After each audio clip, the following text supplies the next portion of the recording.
Hi అండి. Welcome back to our channel. అందం అనుకువగా ఉన్న పల్లెటూరు అమ్మాయిని పెళ్లి చేసుకున్నాను. అమ్మాయి వచ్చినప్పటి నుండి మా ఇంటి రూపురేఖలే మారిపోయాయి. నిత్యం పూజ చేస్తూ పవిత్రంగా ఉంటుంది నా భార్య. పరాయి పురుషుడిని కూడా చూడదు. ఎప్పుడూ నోములు, వ్రతాలు అనుకుని భక్తిలోనే ఉన్న నా భార్యను చూస్తూ మురిసిపోయేవాడిని. ఒకరోజు ఆఫీస్ నుండి వచ్చేసరికి ఎప్పుడులా పూజ చేస్తున్న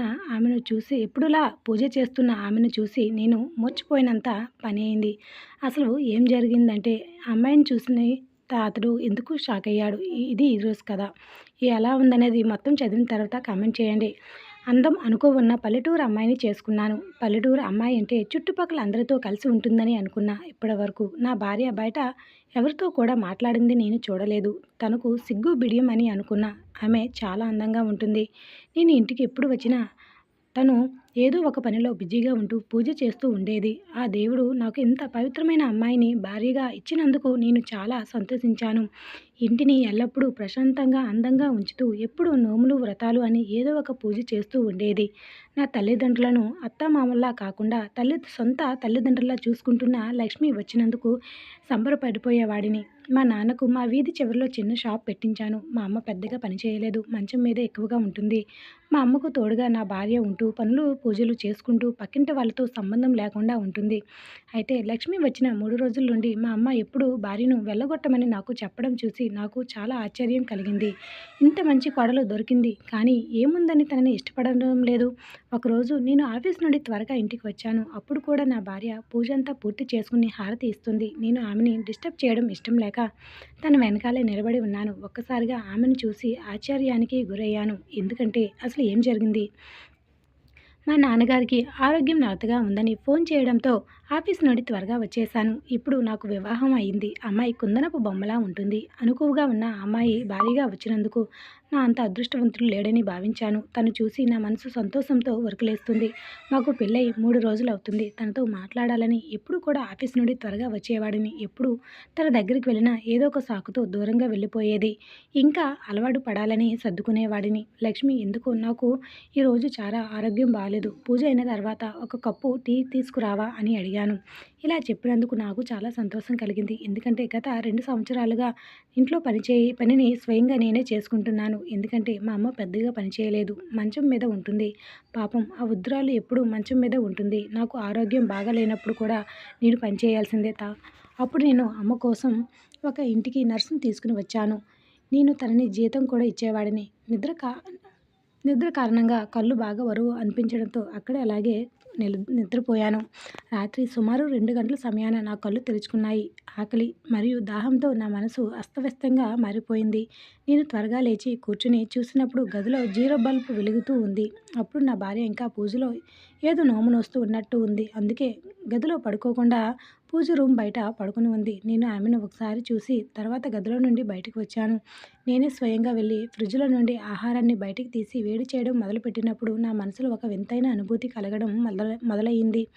ఏమవుతుంది? లక్ష్మి నా కోసం టీ పెడితే ఆరోగ్యం బాగోలేదని నేను తనతో చెప్పాను. కానీ నా మాట అస్సలు పట్టనట్టు నేను తన భర్తని అనుకుంటుందా? ఇంతకీ నా మనసులో ఇదే ఆలోచన వస్తూ ఉంది. భోజనం చేస్తూ కూడా లక్ష్మి గురించి ఆలోచిస్తూ ఉన్నాను. నాకు లక్ష్మికి పెళ్ళైన కేవలం వారం గడిచింది. గడిచిన ఈ ఒక్క వారంలో తనతో మాట్లాడే అవకాశం ఒక్కసారి కూడా నాకు ఇవ్వలేదు అని ఎప్పుడూ పూజలు, నోములని, ఇంటి పని అనుకొని ఎప్పుడూ బిజీగా ఉంటూ ఉండేది. పెళ్లి చేసుకునేందుకు సంతోషంగా లేదేమో అని నాకు అనిపిస్తూ ఉంటుంది అప్పుడప్పుడు. భోజనం చేసిన తర్వాత ఇప్పుడున్న ఆలోచనలో మా అమ్మ వైపుకు వెళ్ళాయి. ఎందుకంటే ఆమె గదిలో నుండి మూలుగుతున్న శబ్దాలు రావడంతో నేను త్వరగా వెళ్ళి ఆమెతో మాట్లాడడానికి ప్రయత్నించాను.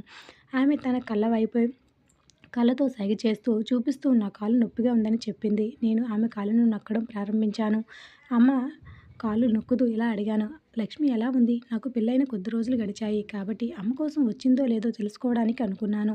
అమ్మ లక్ష్మి పేరు వినగానే ఆమె మొహాన్ని తిప్పుకుంది. మా అమ్మ ఇచ్చిన ఎక్స్ప్రెషన్కి నాకు అస్సలు అర్థం కాలేదు. నేను నా ప్రశ్న పునరావృతం చేసి మళ్ళీ అడిగాను. అమ్మ తను నిన్ను జాగ్రత్తగా చూసుకుంటుందా లేదా అని అడిగా. అమ్మ తలను ఎడమవైపు, కుడివైపుకు ఆడించింది. నాకు అస్సలు అర్థం కాలేదు. ఎప్పుడు మాట్లాడే అమ్మ ఈరోజు ఎందుకు మాట్లాడకుండా సైగలతో మాత్రమే సమాధానం చెప్తుంది అని. మా అమ్మ వైఖరి నాలో అనుమానం రేకెత్తించింది. ఏంటి? లక్ష్మి నాతో పాటు అమ్మను కూడా సరిగ్గా చూసుకోవడం లేదా? నేను అమ్మను ఇంకేమైనా అడిగేలోపే లక్ష్మి అమ్మ గదిలోకి వచ్చి నన్ను చూసి నవ్వడం మొదలుపెట్టి ఇలా చెప్పింది.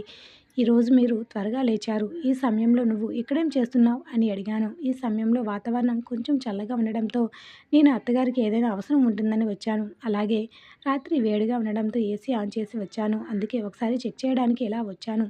అలాగే నా పూజ ముగియడం పూర్తి అవడంతో అత్తగారి కాలు నొక్కుదామని అనుకున్నాను అని తను చెప్పినప్పుడు నేను నవ్వాను. ఈరోజు తను అమ్మ దగ్గరికి రావడంలో కొంచెం ఆలస్యం అయినట్టుంది. అందుకే అమ్మ లక్ష్మి మీద కోపంగా ఉంది అన్న విషయం నాకు ఇప్పుడు అర్థమైంది. నాకు నిద్ర వస్తుండడంతో నేను లేచి నా గదిలోకి వెళ్ళాను. మా నాన్నగారు వేరే గదిలో పడుకుని ఉన్నారు. నాకు పెళ్ళైనప్పటి నుండి నా భార్య లక్ష్మి అత్తగారికి సేవ చేస్తూ ఉండడంతో మా నాన్నగారు బయట హాల్లో మంచం వేసుకుని పడుకుని ఉన్నారు. లక్ష్మి రానంత వరకు అమ్మ అవసరం నాన్న చూసుకుంటూ వచ్చేవారు. ఇప్పుడు లక్ష్మి రావడంతో కాస్త ప్రశాంతంగా అనిపించి బయట పడుకుంటున్నారు. గదిలో పడుకోమని చెప్పిన లక్ష్మి అమ్మ అవసరాలు చూసుకోవడం కోసం వెళ్తూ ఉండడంతో నిద్ర సరిగ్గా ఉండటం లేదని నాకు నచ్చజెప్పడానికి ప్రయత్నించారు. నేను ఎంత చెప్పినా మా నాన్నగారు గదిలో పడుకోవడానికి ఇష్టపడలేదు. నేను మా నాన్నగారిని బలవంతం పెట్టలేదు. నాన్నని కూడా ఇదే ప్రశ్న 2-3 సార్లు అడిగితే కొత్తగా వచ్చింది. ఇంట్లో అలవాటు పడడానికి సమయం పడుతుంది. ప్రతిదీ నువ్వు భూతద్దంలో చూడకు అని నాకు నచ్చచెప్పారు. దాంతో నాన్నని అడగడం మానేశాను. అలా నా గదిలోకి వెళ్ళి నిద్రపోయాను. ఉదయం నేను లేచేసరికి అప్పుడు కూడా లక్ష్మి గదిలో లేదు. నేను ఫ్రెష్ అప్ అయి ఆఫీస్కి వెళ్ళడానికి రెడీ అయ్యాను. నాన్నగారు కూడా షాప్కి వెళ్ళడానికి రెడీ అయ్యారు. లక్ష్మి బ్రేక్ఫాస్ట్ రెడీగా చేసి ఉంచింది. తను ఎంతో ప్రేమగా నా తల్లి దగ్గర కూర్చుని టిఫిన్ తినిపిస్తూ ఉంది. ఒకవేళ అమ్మ కూతురు ఉన్నా కూడా ఆమెను ఇంత జాగ్రత్తగా చూసుకునేదో లేదో అని ఆలోచిస్తూ ఉన్నాను.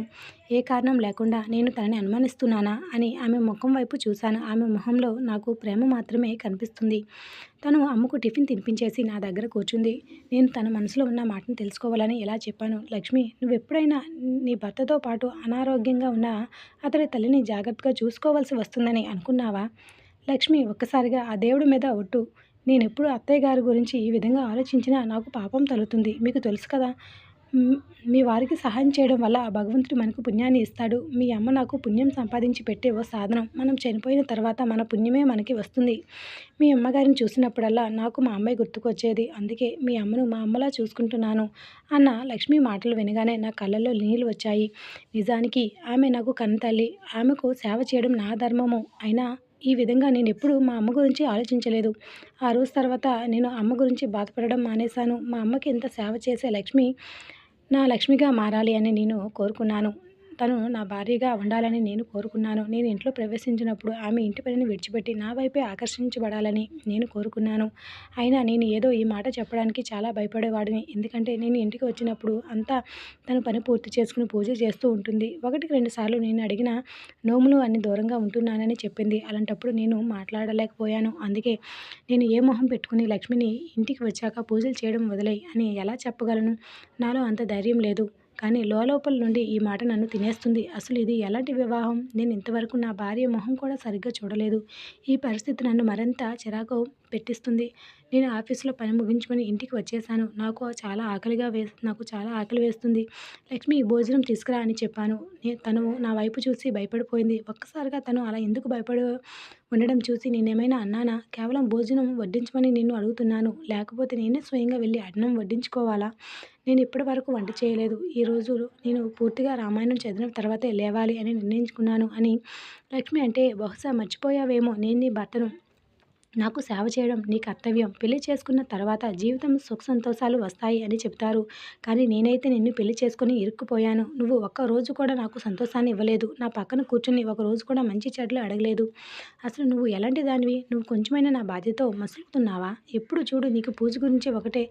ఒకవేళ నీకు పూజలు చేయాలన్నా, అదే ఆరాధన అంటే ఇష్టమంటే ఉన్నప్పుడు నన్ను ఎందుకు పెళ్లి చేసుకున్నావు? పల్లెటూరు అమ్మాయిని, అందంగా అనుకోతో పాటు భర్తను అత్తమామల్ని బాగా చూసుకుంటావని నిన్ను పెళ్లి చేసుకున్నాను. నువ్వు మీ ఇంట్లోనే ఓ మూలన కూర్చుని నీ పూజలు పునస్కారాలు చేసుకుంటూ ఉండాల్సింది.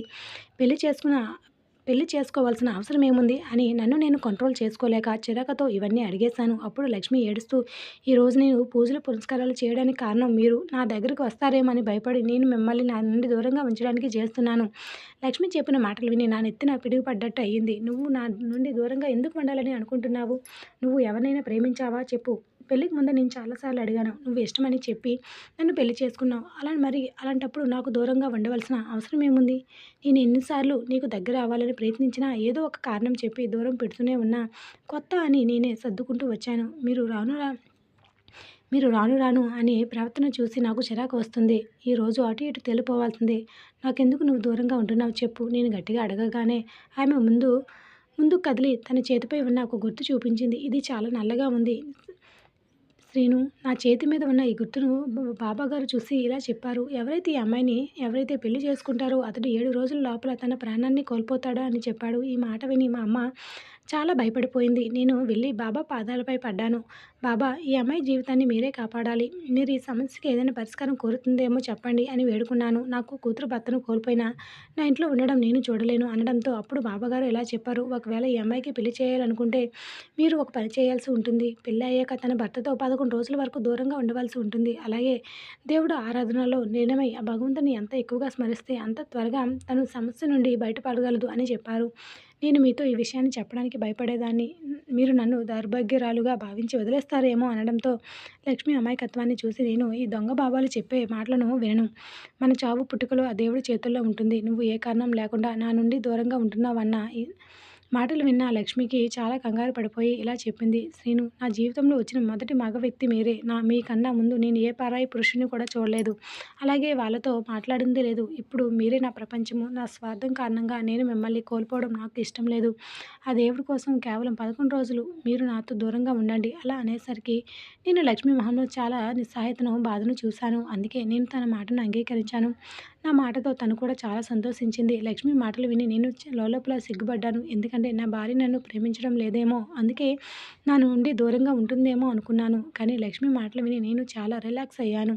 ఇప్పుడు తను పూజ చేస్తున్నప్పుడు చూసి నాకు తన మీద ప్రేమ ఇంకా పెరిగిపోయింది. కానీ ఇదంతా నా ప్రాణాలు కాపాడడం కోసమే చేస్తుంది. మా పెళ్లి జరిగిన కొన్ని రోజులు గడిచాయి కాబట్టి లక్ష్మి గురించి ఏమనుకుంటుంది, ఏం ఆలోచిస్తుందో తెలుసుకుందామని వెళ్ళి మా అమ్మ దగ్గర కూర్చున్నాను. నేను కూర్చోగానే అమ్మ ఎవరికో భయపడినట్లు అటు ఇటు చూడడం మొదలుపెట్టింది. అమ్మ మళ్ళీ సైగ చేస్తే లక్ష్మి వదిలిపెట్టు అని చెప్పింది. నేను ఆశ్చర్యపోయాను. అమ్మ, నువ్వు ఈ మాట ఎలా చెప్పగలవు? ఎలాంటి తల్లివి నువ్వు?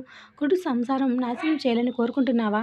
అప్పుడు అమ్మ, మీ భార్య నన్ను జాగ్రత్తగా చూసుకోవడం లేదు. నువ్వు నర్సుని మళ్ళీ ఇంటికి తీసుకునిరా అంది.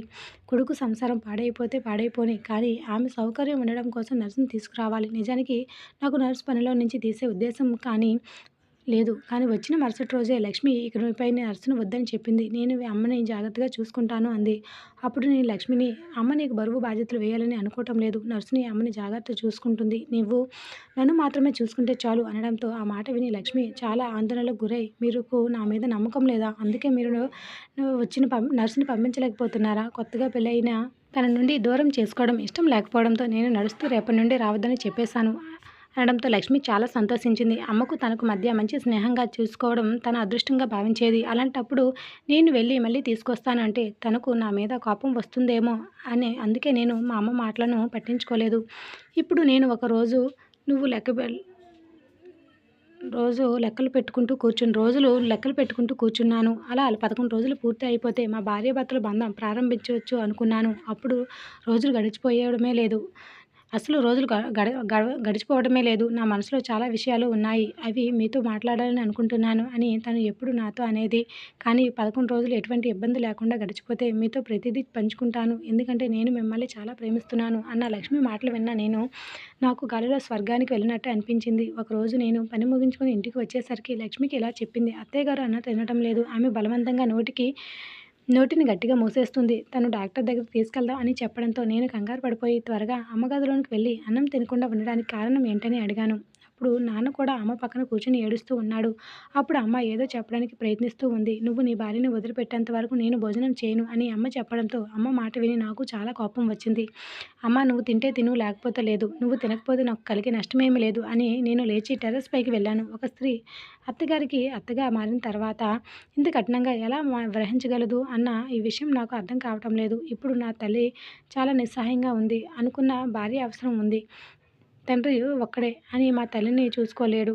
తను కూడా వయసు పడి ఉండడంతో తనని ఎత్తి దించడం కూడా కష్టంగా ఉంటుంది. అది కాక షాప్లో వద్దన్న కష్టపడి రావడంతో మళ్ళీ తన తల్లి బాధ్యతలు వేయలేక షాప్కి వెళ్ళొద్దని చెప్పినా నా మాట తండ్రి వినకపోవడంతో ఏమీ చేయలేని పరిస్థితిలో నేను ఉండిపోయాను. ఇంటిపై ఉన్న లోను అప్పులు తీరే వరకు నేను కష్టపడతాను. నా కాళ్ళు చేతులు ఆడే వరకు కష్టపడతాను అన్న తండ్రి మాటలను తలవంచక తప్పలేదు. లక్ష్మి అంత బాగా చూసుకుంటున్న తల్లి ఎందుకో పదే పదే తన విషయంలో ఇలా చెప్పిందో అర్థం కాక అప్పుడు తల్లికి చెప్పలేక నాలో నేనే నరకం అనిపిస్తున్నాను. నేను నేనైతే లక్ష్మితో అమ్మకి భోజనం ఇవ్వాల్సిన అవసరం లేదు. తన కడుపు సరిగ్గా లేనట్టుంది అని చెప్పి నేను వెళ్ళి నా గది దగ్గర పడుకున్నాను. కానీ అర్ధరాత్రి అవ్వగానే ఆకలితో నా కడుపులో ఎలుకలు పరిగెడుతున్నాయి. అప్పుడు నా మనసులో ఏదో అయింది. నా కళ్ళలో నుండి కన్నీళ్లు రావడం మొదలయ్యాయి.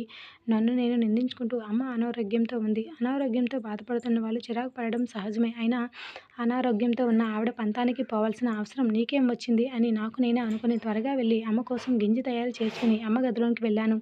అప్పటికి నాన్న ఎంత బ్రతిమాలినా కూడా అమ్మ ఒక్క మెతుకు కూడా ముట్టకపోవడంతో పక్కనే ఉన్న పళ్ళెం చూసి నాకు చాలా బాధగా అనిపించింది. తండ్రి కూడా ఏమీ చేయలేక పస్తులు ఉండడంతో నా కారణంగా వాళ్ళిద్దరూ ఏమీ తినటం లేదని నా కళ్ళలో నీళ్లు తిరిగాయి. అప్పుడు అమ్మ నాతో బాబు దయచేసి నా కోసం నర్సుని వెనక్కి తీసుకురా అని చెప్పింది. నేను సరే అని మాట ఇచ్చాను. కానీ లక్ష్మి ఎలా ఫీల్ అవుతుందో అని నేను భయపడేవాడిని. ఎలాగైనా సమస్య పరిష్కారం కనుక్కోవాలని నేను లక్ష్మితో ఎలా చెప్పాను. డాక్టర్కి ఫోన్ చేసి అమ్మ పరిస్థితి గురించి చెప్పాను.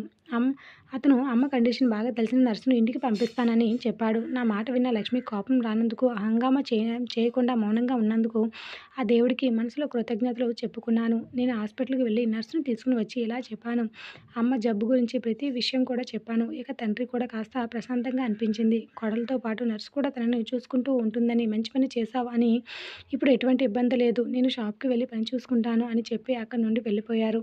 నేను సిస్టర్ని ఇప్పుడు అమ్మ గదిలో వదిలి వచ్చాను. ఇప్పుడు మా అమ్మ కండిషన్ ఎలా ఉంది సార్? నేను మీ నుండి ఇది ఊహించలేదు సార్. నేను మీ నుండి ఇది ఊహించలేదు అని నేనేం మాట్లాడుతున్నారో అర్థం కాలేదు. నర్స్ ఏదో చెప్పేలోపే లక్ష్మి కూడా అక్కడికి వచ్చింది. నర్స్ లక్ష్మి వైపు చూసి ఇలా చెప్పింది. మీ ఆవిడ ఎక్కడ జాబ్ చేస్తుంది? తను ఏం జాబ్ చేయడం లేదు, ఇంట్లోనే ఉంటుందని అనడంతో నర్స్ ఆశ్చర్యంగా మరి తను ఇంట్లోనే ఉంటే నాకెందుకు కనిపించలేదు? నేను లక్ష్మి వైపు చూశాను. ఆమె మొహంలో కంగారు. అప్పుడు లక్ష్మి ఇలా చెప్పింది. తన గురించి నిజం బయటపడుతుందని కంగారుగా ఇలా చెప్పింది. ఇన్ని రోజులు అత్తయ్య గారిని పగలు రాత్రి సేవ చేయడంలో నిమగ్నమైన నేను సరిగ్గా నిద్రపోయేదాన్ని కాదు. కానీ ఈరోజు నర్సు రావడంతో నాకు అత్తయ్య గారి పని లేకుండా పోయింది. అందుకే నేను ఈరోజు పడుకున్నాను. లక్ష్మి మాటలకు శ్రీను అసలు నమ్మశక్యంగా అనిపించలేదు. అందుకే లక్ష్మి భోజనం రెడీ చేయి అని నాకు చెప్పి లక్ష్మిని రూమ్లో నుండి బయటికి పంపించాడు. తను బయటికి వెళ్ళగానే నేను నర్సుతో మాట్లాడడం ప్రారంభించాను. చూడండి సార్, మీ అమ్మగారి కండిషన్ చాలా క్రిటికల్గా ఉంది. అసలు శుభ్రత లేదు. ఇంత దీనంగా ఉంచడం వల్ల ఆమె శరీరంపై ఇన్ఫెక్షన్తో పాటు గాయాలు కూడా అయ్యాయి. ఇన్ఫెక్షన్ బాగా స్ప్రెడ్ అవ్వడంతో ఆమెలో విపరీతమైన దురద మొదలైంది. సమయానికి ఆహారం మందులు ఇవ్వకపోవడంతో ఆమె కడుపులో గ్యాస్ ఫామ్ అయ్యింది. మీ అమ్మను నిస్సహాయురాలని తెలిసి కూడా మీరు తనని ఇంత నిర్లక్ష్యం చేస్తే ఎలా? ఒకసారి మీరు ఆలోచించండి. ఇవన్నీ ఎలా భరించగలిగిందో.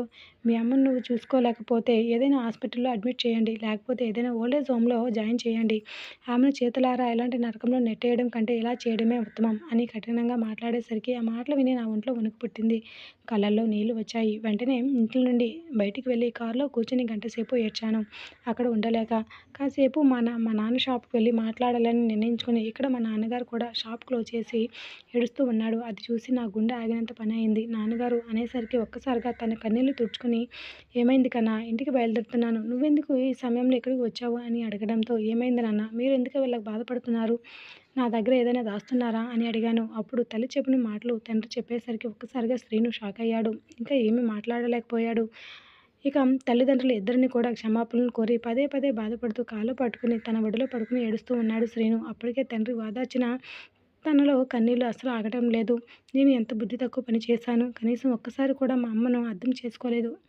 నాన్న, నేను అంత మంచివాడిని కాదు, నేను మంచి కొడుకును కాదు అని పదే పదే తండ్రి ఒడిలో పడుకుని ఏడుస్తూ అనేసరికి తండ్రి కూడా తట్టుకోలేక కొడుకును అలా బాధగా చూడలేక వాదార్చుతూ కన్నీళ్లు పెట్టుకుంటున్నాడు. కాసేపటికి తండ్రితో పాటు ఇంటికి బయలుదేరాడు శ్రీను. ఇంటికి వెళ్ళేసరికి లక్ష్మి ఎదురుగా వచ్చి నర్సు ఏం చెప్పింది, అలా బయటికి ఎందుకు వెళ్ళారు అని అడిగింది. ఎక్కువసేపు అమ్మ పడుకుని ఉండడం వల్ల ఆమెకు కాలు పట్టేస్తున్నాయి కాబట్టి ఫిజియోథెరపీ చేయించాలి అని చెప్పింది. ఆ మాట వినగానే లక్ష్మి మొహంలో రిలాక్స్, కంగారు పోయి ప్రశాంతంగా ఉంది. సరే, నేను భోజనం చేద్దాం రండి అని లక్ష్మి అడగగానే నేను బయట తినేసి వచ్చాను అని వెళ్ళిపోయాడు. వెళ్ళానన్న మాటే కానీ నాకు అస్సలు నిద్ర పట్టలేదు. నర్సు చెప్పిన మాటలు నా చెవిలో మారుమ్రోగుతున్నాయి. ఇంతలో తలుపు తెరిచినట్టు ఏదో శబ్దం వచ్చి నా చెవిలో పడింది. నేను మెల్లగా కళ్ళు తెరిచి చూశాను. లక్ష్మి కబోర్డ్లో నుండి నీల రంగు బ్యాగ్ తీస్తూ ఉంది. మెల్లగా తీసి మళ్ళీ కబోర్డ్లో వేసి బయటకు వెళ్ళిపోయింది. ఏం జరుగుతుందో నాకు అస్సలు అర్థం కాలేదు. మెల్లగా నేను తన వెనకాల కదిలి ఇంత రాత్రి నా భార్య ఎక్కడికి వెళ్తుందో అని తనని అనుసరిస్తూ వచ్చాను. తను పైకి వెళ్ళింది. డాబా పైకి వెళ్ళింది. నేను కూడా తన వెనకాలే డాబా పైకి వెళ్ళాను. ఎదురుగా ఉన్న సన్నివేశం చూసి నా గుండెల్లో గుణపం గుచ్చుకుంది. డాబా పైన ఒక వ్యక్తి నిలబడి ఉన్నాడు. లక్ష్మి అయితే అతనితో ఈ బ్యాగులో ఉన్న నేను నగలు మరియు డబ్బులు అంతా సర్దిపెట్టాను. ఇప్పుడు ఇక్కడ ఒక నిమిషం కూడా ఉండలేను. నాకు చాలా కష్టంగా ఉంది. ఎందుకంటే నాకు పెళ్లి జరిగి ఇక్కడికి వచ్చి 11 రోజులు అయిపోయింది. ఇప్పుడు ఇంట్లోకి ఒక నర్స్ కూడా వచ్చింది. నేను నిన్ను ఉదయం కానీ, రాత్రి కానీ కలవలేను. ఆ నర్స్ నా మీద నా భర్తకు ఫిర్యాదు కూడా చేసింది. నేను ఎప్పుడూ భార్యని ఇంట్లో చూడలేదు. ఎప్పుడూ బయట తిరుగుతూ ఉంటుంది. మీ అమ్మను పట్టించుకోదు. నాకు ఏమైనా అవసరం ఉన్నా అడిగినా కూడా సమాధానం ఇవ్వదు అని చెప్పింది. నేను ఎల్లప్పుడూ డాబా పైన నీతో ఉంటానని ఆ నర్స్‌కి ఇంకా మన గురించి అసలు నిజం తెలీదు. ఆ విషయం తెలిస్తే నా భర్తకు ఖచ్చితంగా చెప్పేస్తుంది. ఇంకా వెళ్ళిపోదాం ఇక్కడి నుండి అని అనింది. ఇప్పటి వరకు వాళ్ళిద్దరూ ఒకరినొకరు హత్తుకుని ఉన్నారు. లక్ష్మి అలా చెప్పగానే ఆ వ్యక్తి తనను దూరం జరిపి ఆ వ్యక్తి బ్యాగు నాకిచ్చేయి అన్నాడు. లక్ష్మి ఆ వ్యక్తికి ఇచ్చిన లోపే నేను ఆ బ్యాగును లాగేసుకున్నాను. లక్ష్మి నన్ను అక్కడ చూసి భయపడిపోయింది. అందుకు నేను ఇక్కడ ఎలా వచ్చానో తనకి అర్థం కాలేదు. నన్ను చూసి ఆ వ్యక్తి ఏ దారిలో అయితే ఇంటికి వచ్చాడో అదే దారిలో తను వెళ్ళిపోయాడు. లక్ష్మి కూడా అదే విధంగా వెళ్ళాలని కిందకు వెళ్తూ ఉండగా శ్రీను పట్టుకుని బలవంతంగా లాగేసరికి బ్యాలెన్స్ చేసుకోలేక కింద పడింది. తన కాలు విరిగిపోయింది. నేను ఆ వ్యక్తిని పట్టుకోవాలని చూశాను. కానీ అతను అందకుండా పరిగెత్తాడు. నేను కిందకి దిగి లక్ష్మి దగ్గరికి వెళ్ళాను. నేను గట్టిగా అరిచి చుట్టుపక్కల వాళ్ళని పిలిచి చూడండి నా భార్య ఇంట్లో నుండి వేరే వారితో పారిపోతూ ఎలా కింద పడిందో ఆమె ప్రేమను కూడా వదిలేసి పారిపోయాడు అని చెబుదామనుకున్నాను. కానీ నన్ను చూసి లక్ష్మి ఏడుస్తూ ఏమండి నాకు బుద్ధొచ్చింది అని క్షమించండి అని ప్రాధేయపడింది. ఇప్పుడు ఎందుకు ఏడవడం? ఆ బుద్ధితో తప్పు చేయకముందు ఉండాల్సింది. నిజం చెప్తున్నాను. నా ముందు ఇన్ని రోజులు నువ్వు పూజలు పునస్కారాలు చేశావు. అంతా నాటకమా అన్నాను. అవునని ఆమె చెప్పింది. ఒకవేళ నేను నిజంగా పూజలు పునస్కారాలు చేస్తుంటే ఇలాంటి పని చేసేదాన్ని కాదు కదా! మీతో ఇన్ని రోజులు నేను ఏదైతే చెప్పానో అదంతా అబద్ధం. నిజం ఏంటంటే నేను రాహుల్ ప్రేమించుకున్నాము. అతన్ని పెళ్లి చేసుకుందాం అని అనుకున్నాను. మీ సంబంధం వచ్చేసరికి అమ్మ మీతో నాకు పెళ్లి చేసేసింది. నేను రాహుల్‌తో వెళ్ళిపోవాలని అనుకున్నా. కానీ రాహుల్ అస్సలు ఒప్పుకోలేదు. మీరు బాగా డబ్బున్న వాళ్ళు అయ్యేసరికి పెళ్లికి ఒప్పుకొని అతన్ని దూరంగా ఉంటూ కొంత డబ్బు, నగలు తీసుకుని మనం ఎవరికీ కనిపించకుండా వెళ్ళిపోదాం అని సలహా ఇచ్చాడు. నేను ఒప్పుకోకపోయేసరికి బలవంతంగా ఒప్పించి పెళ్లి జరిగేలా చేశాడు. మాట వినకపోతే నేను కాల్చుకుని చచ్చిపోతాను అన్నాడు. ఆ భయంతోనే నేను పూజలు పునస్కారాలు అని నాటకమాడి మీ అమాయకత్వాన్ని ఆసరాగా చేసుకొని మీతో దూరంగా ఉన్నాను. అత్తగారికి కూడా నాపై అనుమానం వచ్చింది. కానీ నాపై ఉన్న మీ ప్రేమను చూసి వాళ్ళు ఇప్పటి వరకు మాట్లాడలేదు. అంతా విన్న శ్రీనుకైతే ఇప్పుడు నేను ఈ పరిస్థితిలో వదిలేసి వెళ్ళిపోయాడు కదా! అంతా ప్రేమించిన వాడైతే నిన్ను ఇలా వదిలి ఎందుకు వెళ్ళిపోతాడు? డబ్బు తీసుకుని నిన్ను ఎక్కడ వదిలి వెళ్ళిపోయేవాడు? నేను ఆమెను కారులో ఎక్కించుకుని హాస్పిటల్‌కి తీసుకుని వెళ్ళాను. వాళ్ళ అమ్మకు కబురు చేశాను. లక్ష్మి ఇక నుండి ఆ దేవుని పేరు చెప్పి ఎవరిని మోసం చేయాలని ప్రయత్నం చేయొద్దు. ఎందుకంటే ఆ దేవుడి ముసుగులో నువ్వు ఎన్ని తప్పులు చేశావు. సరైన సమయానికి అదే నీ అసలు నిజ రూపాన్ని చూపి నీ బండారం బయట పెట్టాడు అసలు దేవుడు. ఇప్పుడు నీ తల్లిదండ్రులు తమ కూతురు పెళ్లి తర్వాత భర్తను మోసం చేసి ప్రియుడితో కలుస్తుందని తెలిసి వాళ్ళ పరిస్థితి ఏంటి? లక్ష్మి నా మాటలు విని ఏడుస్తూ కూర్చుంది. నేను హాస్పిటల్ నుండి బయటకు వచ్చేశాను. నేను ఒక విషయం గురించి ఆలోచిస్తూ ఉన్నాను. అవకాశాన్ని మించి మంచిగా ఉన్న వాళ్ళతో మనల్ని మనం ఎప్పుడూ కాపాడుకోవాలి. ఎందుకంటే వాళ్ళతో ఎప్పుడూ అబద్ధాలు చెప్తూ పక్క వాళ్ళను మోసం చేస్తూ ఉంటారు. వాళ్ళు మంచి పనులు చేస్తున్నట్లు ప్రచారం చేస్తూ ఉంటారు. కానీ మంచి వాళ్ళు ఎప్పుడూ మంచి పనుల గురించి ప్రచారం చేయరు. కాబట్టి ఇలాంటి చెడ్డవాళ్ళు బారిన పడకుండా మనల్ని మనం రక్షించుకోవాలి. వాళ్ళపై దృష్టి పెట్టాలి. వాళ్ళ మాటలు ఎంతవరకు నిజం అని ఆలోచించాలి. అందులోనూ మనలో మంచి ఉంటుంది. నేను లక్ష్మితో నాతో ఉంచదలుచుకోలేదు. తను విడాకుల పత్రాలు పంపించి తనకు విడాకులు తీసుకున్నాను.